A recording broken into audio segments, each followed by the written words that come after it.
Titanic জাহাজের ধ্বংসাবশেষ দেখতে গিয়ে নিখোঁজ পর্যটকবাহী ডুবোযান টাইটান 5 আরোহী নিয়ে কানাডার নিউ ফাউন্ডল্যান্ডের সেন্ট জোন্স উপকূল থেকে রওনা দিয়েছিল এটি।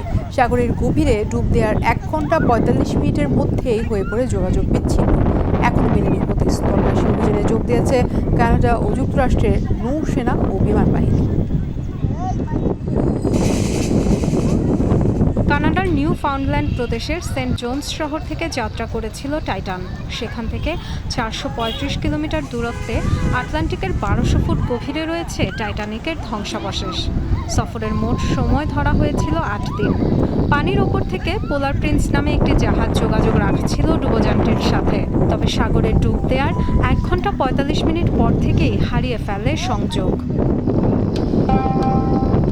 আটলান্টিকের গভীরে ডুবোযানটির খোঁজে চলছে তল্লাশি। সাগরের 900 মাইল এলাকা জুড়ে চলছে অনুসন্ধান। একযোগে অভিযানে নেমেছে যুক্তরাষ্ট্র ও কানাডা। সবচেয়ে বড় আশঙ্কা, ফুরিয়ে আসছে অক্সিজেন। জরুরি অবস্থায় 96 ঘন্টা অক্সিজেন সরবরাহের ব্যবস্থা রয়েছে ডুবোযানটিতে। এই সময়ের মধ্যেই হতে হবে উদ্ধার। ডুবোযান শনাক্তে সর্বোচ্চ চেষ্টা চলছে, যাতে নিরাপদে সবাইকে উদ্ধার করা যায়। অক্সিজেন সরবরাহ থাকতে থাকতেই উদ্ধার করতে হবে। অনেক দূরের এলাকা বলে অভিযানটি বেশ ঝুঁকিপূর্ণ। প্রতিটি মুহূর্ত কাজে লাগানো হচ্ছে।